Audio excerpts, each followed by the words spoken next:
All right, ladies and gentlemen, welcome to Wrestling Feedback, the first wrestling-themed news desk update. Now, I know some of you are big fans of wrestling radio. You're sad to hear that wrestling radio is gone. This will be taking the place of wrestling radio. And for those of you who are really big into podcasts, you just don't want to watch it, you want to hear it, then the audio stream of this show is available as an MP3. So if you're watching this video now and you'd rather listen to it than see it, and with my face I understand, then you just want to go to popculturenetwork.com and make sure you click on the podcast link. All right, now, for the rest of you, why am I calling this wrestling feedback instead of wrestling radio? Well, obviously it's not radio now, it's video. But the reason why I'm calling it wrestling feedback is because this show is 100% you guys. You guys are going to ask questions, and I'm going to do my best to answer them. As a matter of fact, if I don't know the answer to it, I'm just going to make something up that sounds plausible enough that you guys will buy it, and then hopefully move on and forget that I lied to you. But for the most part, I'm going to try to be accurate as far as giving my answers. First question here, this is from Sweenholic, one of the contributors of PopCultureNetwork.com, one of the guys on That New Toy Smell, also does Radical Retro Turtle Toy Talk. There you go, there's some plugs, you happy? He asked this question. I asked this because of a recent tweet from Steve Austin regarding Samoa Joe, hypothetically in WWE. Let's say you're in charge of WWE talent acquisitions. Whatever the official position would be called, if you could have your pick of any 3 wrestlers from the TNA roster, who would you choose? Well, I think answering that question naturally kind of asks the question, would I take Samoa Joe? I mean, Steve Austin said he would take Samoa Joe and put him in WWE. Do I agree with that? Well, absolutely. I've been a big fan of Samoa Joe for a long time. He's one of those guys that I watch TNA to see. Now, they haven't done a really good job with him as of late, but for the most part, I do like Samoa Joe. And I think if you take Samoa Joe, put him in WWE, put him in a feud with Alberto Del Rio, Daniel Bryan, maybe even a submission match against Undertaker for the streak at WrestleMania, those would be some really good matches, and I would love to see those. So definitely, he would be one of my 3. Now, there's 2 other spots to pick if I'm picking 3 from TNA, and I honestly would have to say the other 2 guys I would pick would be Beer Money.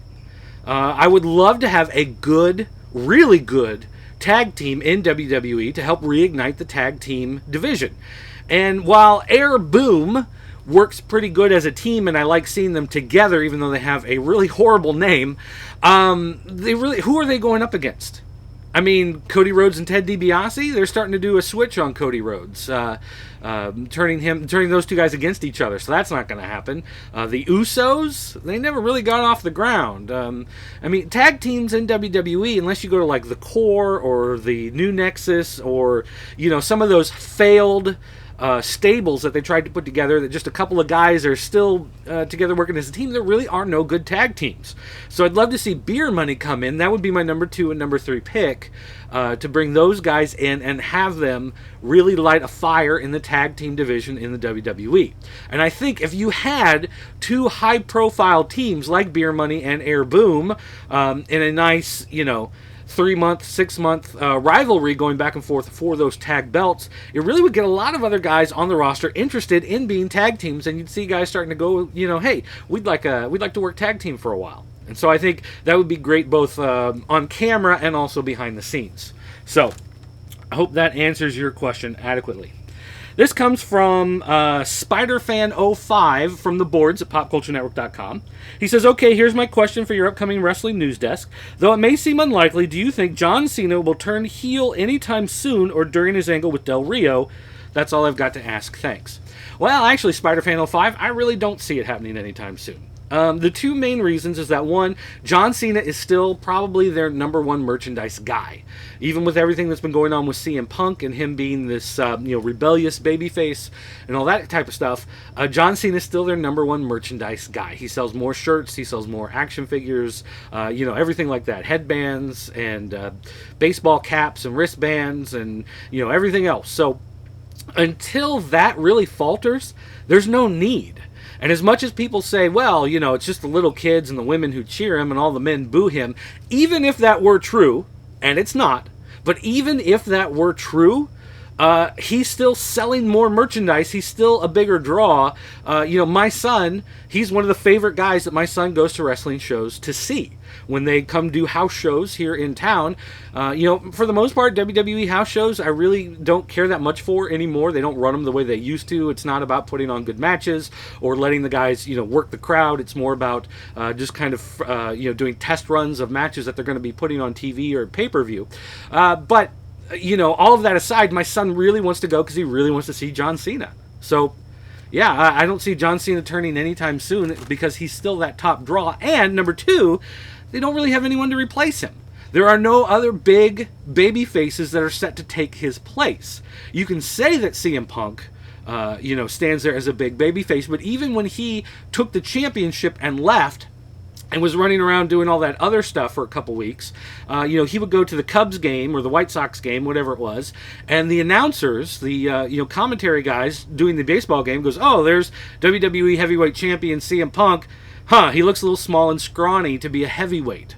So he's still not a guy that they really want to push as being the top dog because the casual people aren't going to buy him as being the guy because Vince has emblazoned this idea that the heavyweight champion has to be a big, muscular Hulk Hogan type. And so until they can break out of that, they really don't have anyone to take John Cena's spot. But thanks for the question. Next up, Chris Vint. He's a host of Masters of the Universe Chronicles, Operation Retro Shock. Probably does 19 other things, but he's always drunk in every single one of them because he's like Scottish or Irish or whatever, so it doesn't matter. But regardless, Chris Vint asks this. My question for you is, if you could relive any year in wrestling, what year would you go to and why? Well, to be honest, I wouldn't want to go back and relive any years I've been in because I've been through them. I already saw them. I think if there was one place I would really like to go, it'd be 1960. And one of the main reasons was Pat O'Connor was the NWA World's Heavyweight Champion, and he's one of those guys from the past that I love.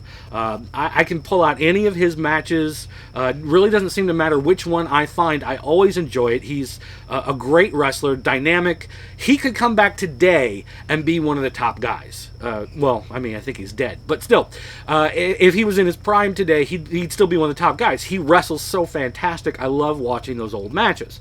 So, I'd love to go back and see him wrestle, but also, 1960. I mean, you're going to see Buddy Rogers.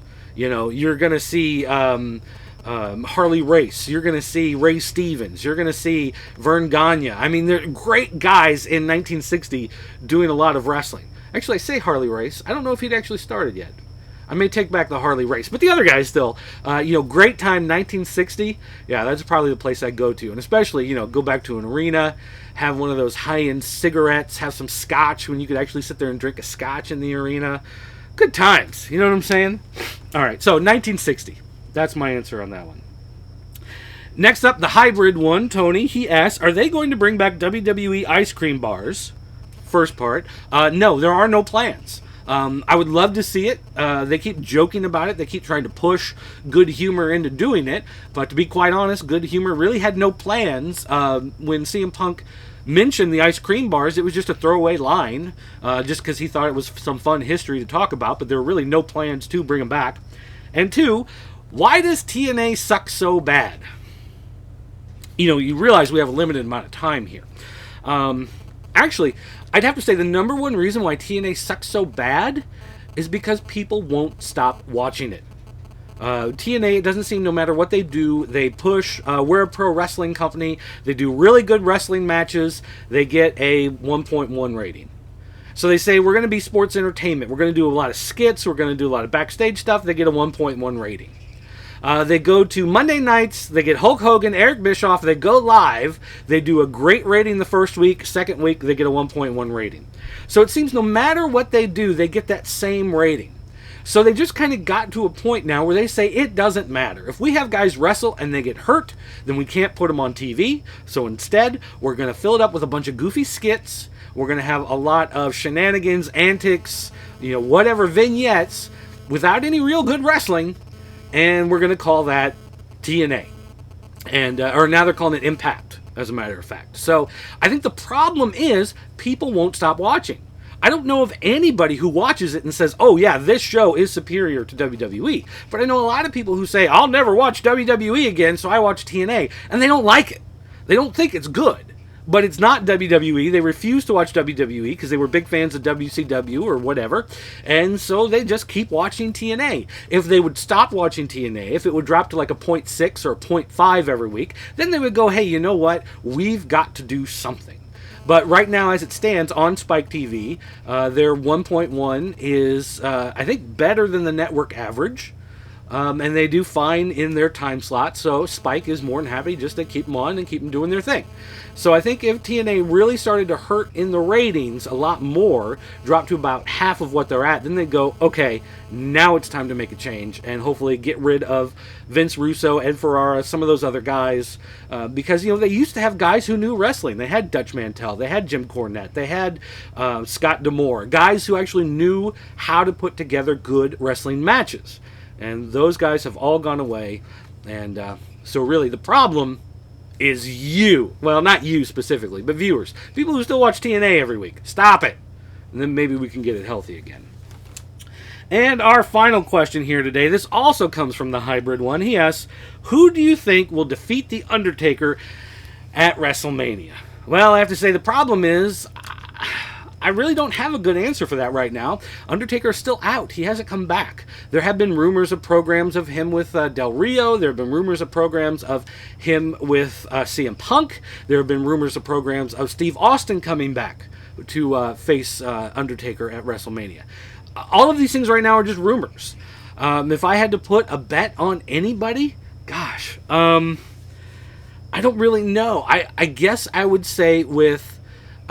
it looks like, CM Punk is going to be in some sort of position where it's going to be maybe Triple H, maybe Vince McMahon coming back, whoever, someone along in the family, maybe the big return of Shane for WrestleMania, something, who knows. But it looks like he's along that track. Of course, we've got John Cena is going to be facing The Rock, so we've got that track written out.